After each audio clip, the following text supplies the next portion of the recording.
Hello मित्रों, नमस्कार, good morning. स्वागत आप सभी का हमारे यूट्यूब चैनल यूपीएससी वाला एस्पिरेंट में। आज हम बात करने वाले हमारी क्लास नंबर 2 रीजनिंग को सब्जेक्ट हम लेके चल रहे थे। कल हमने आप सभी को मालूम होगा कि रीजनिंग का टॉपिक शुरू किया था। आज हम बात करने वाले हैं रीजनिंग में पहला टॉपिक जो पासा यानी कि डैश के बारे में बात की थी, उसी टॉपिक को हम कंटिन्यू करने वाले हैं। यदि आप हमारे चैनल पर नए हैं तो चैनल को सब्सक्राइब कीजिए। और जो भी कॉम्पिटिशन एग्जाम की तैयारी कर रहे हैं सभी के लिए रीजनिंग ऐसा टॉपिक है जो हर कॉम्पिटिशन एग्जाम के लिए, चाहे रेलवे, एसएससी, बैंक कोई भी हो, उसके लिए इंपॉर्टेंट रहता है। बात करते हैं आज जो पासे के टॉपिक को आगे लेके चलते हैं, वीडियो को अंत तक जरूर देखना। बात करते हैं 3 की विपरीत संख्या कौन सी होगी। कल मैंने प्रश्न जब क्लास एंड हुई थी उसमें आपको क्वेश्चन दिया था, पूरा समझाने के बाद कि इस क्वेश्चन को सॉल्व करके लेके आना। जिसने भी कमेंट किया उसका बहुत बहुत धन्यवाद है। बात करते हैं 3 की विपरीत संख्या कौन सी होगी, ये प्रश्न कल मैंने आपको दिया था। आज बात करते हैं कि इसका आंसर देखते हैं, उसके बाद हम रूल नंबर 2, उसके बाद रूल नंबर 3 की बात करेंगे। बात करते हैं 3 की विपरीत संख्या कौन सी होगी। कल प्रश्न दिया था आपको मैंने, कल जो नियम नंबर 1 भी बताया था कि जो हमेशा जो निकटतम संख्या होती है वो कभी भी किसी की संख्या के विपरीत नहीं हो सकती। ठीक है, कौन सी संख्या, इसमें प्रश्न पूछा है कि 3 के विपरीत कौन सी संख्या होगी। यहाँ प्रश्न हम देख सकते हैं, पहले जो संख्या पूछी है उस पर बुरा लगा देंगे। पूछिए 3 के विपरीत कौन सी संख्या होगी। प्रश्न हमेशा मैंने बताया था रूल नंबर 1 क्या कहता है। नियम नंबर 1 मैंने बताया था, नियम नंबर 1 ये कह रहा था कि जो संख्या, कोई भी संख्या जो निकटतम संख्या है वो कभी विपरीत नहीं हो सकती। तो यहाँ पर देख सकते हैं 3 की जो निकटतम संख्या कौन सी है, 6 है, तो ये विपरीत नहीं हो सकती। उसकी निकटतम संख्या कौन सी 1 है, वो भी विपरीत नहीं हो सकती।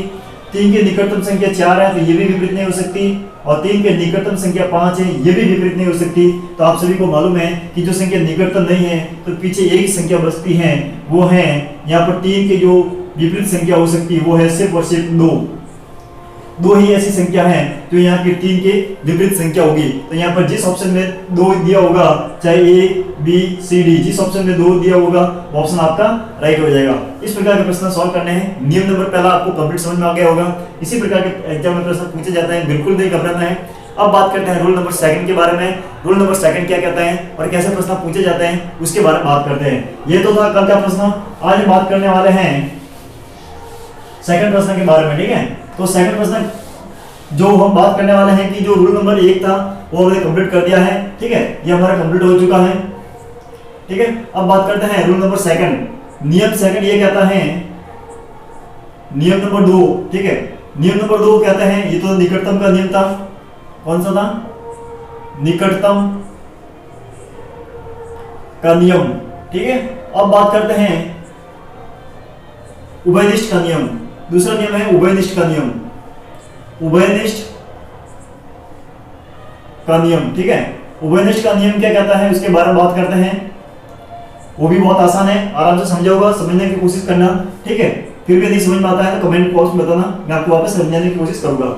सबसे पहले उभयनिष्ठ का नियम कहता है कि कोई 2 पासा दिया हुआ है, 2 पासे में 2 डायग्राम में अगर 2 संख्या कॉमन है, ध्यान से सुनना आराम से। 2 डायग्राम दिया है, जो पासे के 2 डायग्राम दिए हैं उस 2 डायग्राम में अगर 2 संख्या कॉमन है, 2 संख्या उभयनिष्ठ हैं, तो जो उसके अलावा जो दूसरी संख्या से जो बची संख्या है वो क्या हो जाएगा, एक दूसरे की यहाँ पर क्या हो जाएगा, विपरीत हो जाएगा। आपको मैं एग्जांपल की द्वारा समझाता हूँ। यहाँ पर मैंने आपको एक डायग्राम बना दिया। ठीक है, पासा का 2 डायग्राम बना दिया। प्रश्न मैंने कहा था कि अगर 2 डायग्राम में कोई संख्या, 2 संख्या कॉमन है और जो शेष बची संख्या है तो वो एक दूसरे के क्या हो जाएगी, विपरीत हो जाएगी। ठीक है, कैसे होती विपरीत आपको बताऊंगा। मान लो कोई प्रश्न दे दिए यहाँ पर 3, 4 और 2। ठीक है, यहाँ पर दीजिए मान लो को 3, 2 और 5। ठीक है, अब समझना यहाँ पर 2 डायग्राम है, मैंने पहले बताया, आराम से सुनना। उभयनिष्ठ का नियम ये कहता है 2 डायग्राम में 2 पासों में 2 जो चित्र है, 2 चित्रों में यहाँ पर जो संख्या, 2 संख्या अगर कॉमन है, दोनों संख्या, आपको मैं समझा देता हूं। यहाँ पर 2 बातें ध्यान रखनी। पहला तो 2 चित्र है, ठीक है, उसमें 2 संख्या कॉमन होनी चाहिए। ठीक है, 2 संख्या कॉमन होनी चाहिए। दोनों संख्या कॉमन है तो जो शेष बची संख्या है, ठीक है, शेष जो बची संख्या है वो क्या हो जाएगी, संख्या वो एक दूसरे के विपरीत हो जाएगी। क्या हो जाएगा, एक दूसरे के विपरीत, एक दूसरे के विपरीत होगी। ठीक है, ये उपनिष्ठ का नियम है, आराम से समझना। दो चित्र में दो कॉमन संख्या हैं, दो कॉमन संख्या है, यहाँ पर लिख देता हूं मैं, दो कॉमन संख्या हैं, तो शेष बची संख्या एक दूसरे के विपरीत होगी। ठीक है, समझना। एक डायग्राम में दो डायग्राम दे रखा है, दो चित्र हो गए, दो संख्या कॉमन कौन कौन सी है, पहला हमें देखना है कि दो संख्या कॉमन है कि नहीं। यहाँ पर देख सकते 3 4 2 3 2 5, यानी कि दो संख्या कॉमन है। कौन कौन सी? 3 और 2, 3 और 2 यहाँ पर कॉमन है। तो शेष कौन सी संख्या, शेष बची संख्या एक दूसरे की विपरीत होगी। शेष कौन सी है? 4 और 5, तो ये दो एक दूसरे की विपरीत होगी, यानी 4 का विपरीत 5 हो जाएगा और 5 का विपरीत क्या हो जाएगा? 4 हो जाएगा। ठीक है, प्रश्न ऐसे ही पूछा जाता है एग्जाम में, इस प्रकार के दो डायग्राम दिया होगा, उससे पूछा जाएगा कि 5 के विपरीत संख्या बताइए। ठीक है, काफी लोगों को जब इस प्रकार के जब मालूम नहीं होता है तो वो क्या करते हैं, सीधा सा लॉजिक लगाते हैं, 3 के विपरीत 3, 2 के विपरीत 5, 4 के विपरीत 2, और प्रश्न क्या हो जाएगा? गलत हो जाता है और नेगेटिव मार्किंग चली जाती है। तो इस प्रकार के प्रश्न आपको सीधा सीधा आपको समझना है कि जो संख्या कॉमन है उस कॉमन संख्या को छोड़कर जो शेष बची संख्या है वो आपको क्या हो जाएगा? एक दूसरे के विपरीत हो जाएगा और वही आपका आंसर हो जाएगा। समझते हैं? ये तो मैंने आपको रूल बता दिया है। अब प्रश्न लेके चलते हैं और आपको पूरा सॉल्यूशन निकाल के बताते हैं। ठीक है, ठीक है, आप सबसे पहले दिमाग में जो मैं क्वेश्चन लिख रहा हूँ उससे जल्दी आप आंसर बता सकते हैं तो बताना कमेंट में। ठीक है, यहाँ पर दो डायग्राम दे रखे हैं और मैं जो प्रश्न पूछता हूँ उसका आंसर आप जल्दी से कमेंट बॉक्स में दीजिएगा। ठीक है, ये है दो डायग्राम दिया हुआ है। ठीक है, अब बताना है यहाँ पर 6 1 5 3, यहाँ पर लिख देता हूं मैं 3 1 और 6। ठीक है, अब बताना है यहाँ पर कि 3 की विपरीत संख्या कौन सी होगी। 3 की विपरीत संख्या आपको बतानी है। 3 का विपरीत क्या होगा? ठीक है, 3 का विपरीत क्या हो जाएगा? 3 के विपरीत, 3 के विपरीत संख्या, 3 का विपरीत संख्या आपको बतानी है। ये प्रकार इस प्रकार का प्रश्न आपको एग्जाम में पूछा जाता है। आपको बताना है, दो डायग्राम दिया हुआ है। ठीक है, दो डायग्राम दिया है, इस डायग्राम में आपको ये बताना है कि 3 के विपरीत कौन सी संख्या होगी। ठीक है, ऑप्शन आपको दिया होगा। ठीक है, मैं आपको ऑप्शन भी दे देता हूँ, ए बी सी और डी। ठीक है, ऑप्शन ए में दिया हुआ है, मान लो एक दिया 1, यहाँ पर दिया 2, यहाँ पर 3, यहाँ पर 4। ठीक है, अब आपको बताना है कि 3 के विपरीत कौन सी संख्या होगी। ठीक है, 3 के विपरीत कौन सी संख्या होगी, इस प्रकार का आपको ऑप्शन दिया होगा और ऑप्शन आपको देख के आपको बताना है कि इसके कौन सा आंसर सही होगा। तो इस प्रकार का प्रश्न दिया होता है। सबसे पहले आपको रूल नंबर 1 समझ में आना चाहिए। रूल नंबर 1 देखो हुए तो निकटतम संख्या कभी विपरीत नहीं हो सकती, वो आपको छोड़ देंगे। उसके बाद रूल नंबर 2 है उपनिष्ठ का नियम। आपको जैसे ही दिमाग आता है तो देखते हैं कि कौन सी दो संख्या कॉमन है। तो यहाँ पर देखते हैं कि दो संख्या 6 और 1 कॉमन है, यहाँ पर 1 और 6 कॉमन है, तो शेष जो संख्या बची है वो 3 और 3 का विपरीत 5 हो जाएगा। तो सीधा सा आंसर हो जाएगा 3 के विपरीत कौन सी संख्या हो जाएगा? 5 हो जाएगा। तो यहाँ पर सीधा आंसर हो जाएगा 3 के विपरीत कौन सी संख्या हो जाएगा? 5 हो जाएगा। ठीक है, इसी प्रकार प्रश्न करना है। और एक और प्रश्न आपको मैं बताता हूँ। इस प्रकार का प्रश्न बहुत ही इजी हो जाता है एग्जाम में। जैसे ही आपको प्रश्न ऐसे प्रश्न दिखेंगे तो बिल्कुल आपके चेहरे पर मुस्कान आ जाएगी, क्योंकि बिल्कुल आसान तरीके से सवाल है। ठीक है, इसमें कोई यहाँ पर कोई मेहनत नहीं करनी है, सिर्फ आपको दिमाग में सोचना है, सोचते ही आंसर हो जाएगा। इतना मैं सब समझाने के लिए कर रहा हूँ आपके साथ। ठीक है, सिर्फ समझाने के लिए कर रहा हूँ, लेकिन आपको एग्जाम में सिर्फ क्वेश्चन देख के ही आपका डायग्राम में ही आंसर आ जाएगा। इस प्रकार की प्रैक्टिस आपको करनी है। ठीक है, जैसे मान लो यहाँ पर प्रश्न दिया हुआ है। ठीक है, रीजनिंग आपको सिर्फ और सिर्फ यानी कि पेन उठाने के भी काम नहीं होना चाहिए, आपको दिमाग में ही पूरा क्वेश्चन का जो सॉल्यूशन है आ जाना चाहिए। इस प्रकार की रीजनिंग आपको तैयार करना है और मैं पूरा तैयार कराऊंगा। ठीक है, बात करते हैं यहाँ पर क्वेश्चन दिया हुआ है 3 4 5, उसके बाद में यहाँ पर 5 4 और 6। ठीक है, इस प्रकार के प्रश्न पूछे जाते हैं। अब बताना है यहाँ पर जो संख्या पूछी गई है उसमें आपको ये बताना है कि 6 की विपरीत संख्या कौन सी होगी। ठीक है, तो 6 की विपरीत संख्या कौन सी होगी ये आपको आंसर बताना है। 6 के विपरीत, 6 के विपरीत संख्या कौन सी होगी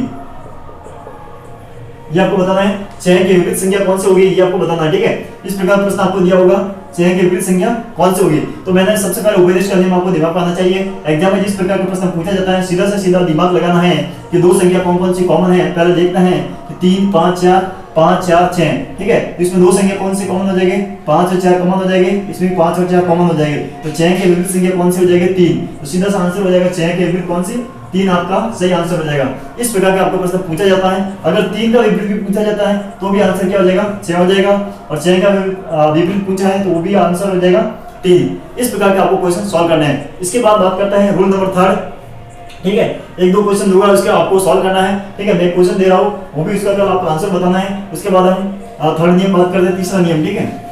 उसके बाद हम बात करेंगे जो एग्जाम में प्रश्न पूछे जाते हैं उसके बारे में बात करेंगे कि एग्जाम में किस प्रकार से प्रश्न पूछे गए थे और उसका आंसर क्या हो जाएगा, ठीक है। आपको मैं क्वेश्चन दे रहा हूँ, क्वेश्चन को आप सॉल्व करना, ठीक है। ये आपको क्वेश्चन है,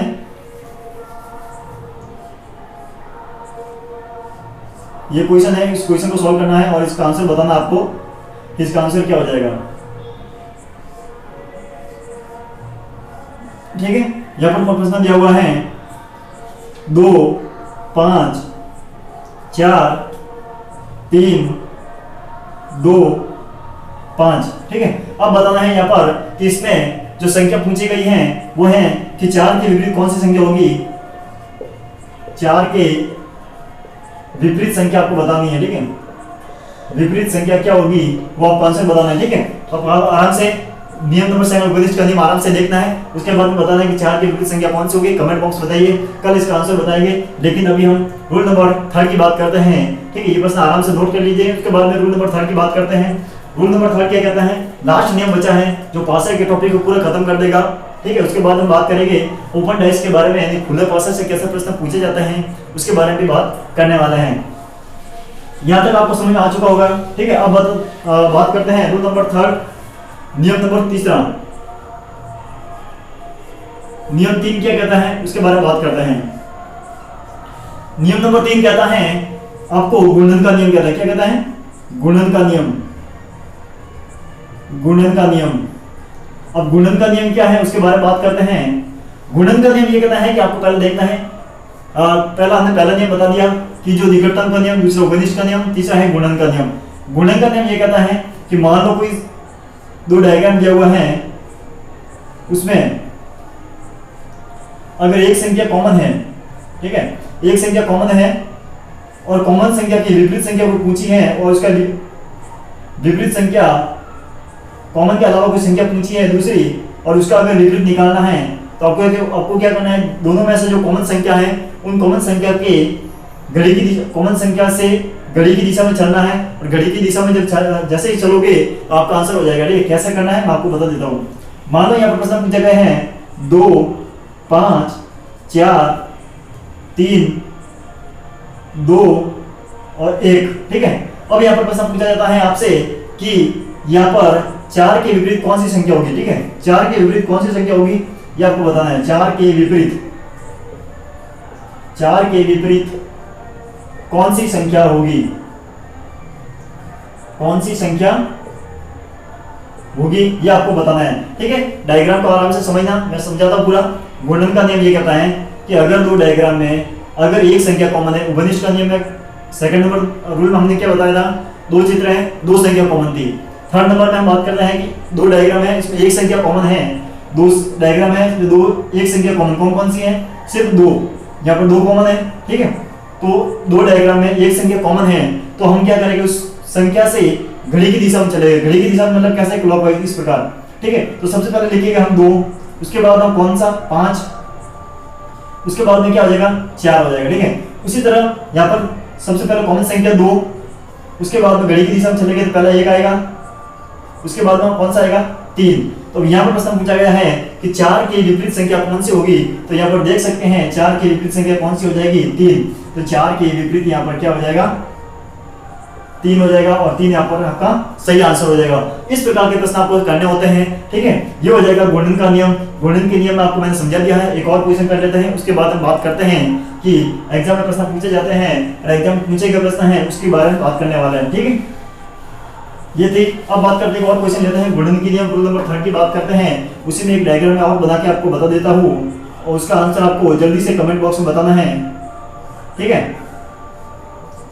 इस प्रकार के ही बिल्कुल जो डाइस और जो कैलेंडर और ब्लॉक के जो प्रश्न पूछे जाते हैं बहुत इजी होते हैं, और बिल्कुल अगर आपको टॉपिक समझ में आ जाता है तो बिल्कुल आपके 6 से 7 नंबर कहीं जाने वाले नहीं है। एक दो सवाल आपके डाइस से, ठीक है, एक कैलेंडर के, एक घड़ी के, इस प्रकार के प्रश्न कम से कम 6-7 नंबर का प्रश्न कहीं जाने वाले नहीं होता है आपके, ठीक है।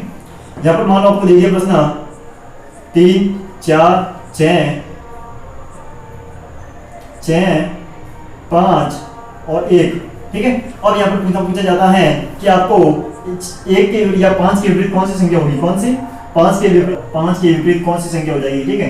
5 के विपरीत कौन सी संख्या होगी वो आपको बताना है। तो कमेंट बॉक्स में जल्दी से जल्दी आपको यहाँ पर इसका आंसर कल बताया जाएगा, और आपको कमेंट करके बताना है कि 5 के विपरीत कौन सी संख्या होगी। आपको गुणन का नियम लगाना है, गुणन का नियम लगा के आपको बताना है कि 5 के विपरीत संख्या कौन सी होगी, ठीक है। आई होप आपको वीडियो अच्छा लगा है तो वीडियो को शेयर कीजिए, कमेंट कीजिए, और जो भी प्रॉब्लम है आपको कमेंट कीजिए, बताइए। आपको अगर समझ में नहीं आता है तो वो टॉपिक को बताइए, उस टाइमिंग को आपको नोट कीजिए और उस टाइमिंग को वापस कमेंट बॉक्स में बताइए, उस वाले टॉपिक को वापस हम रिपीट करेंगे, ठीक है।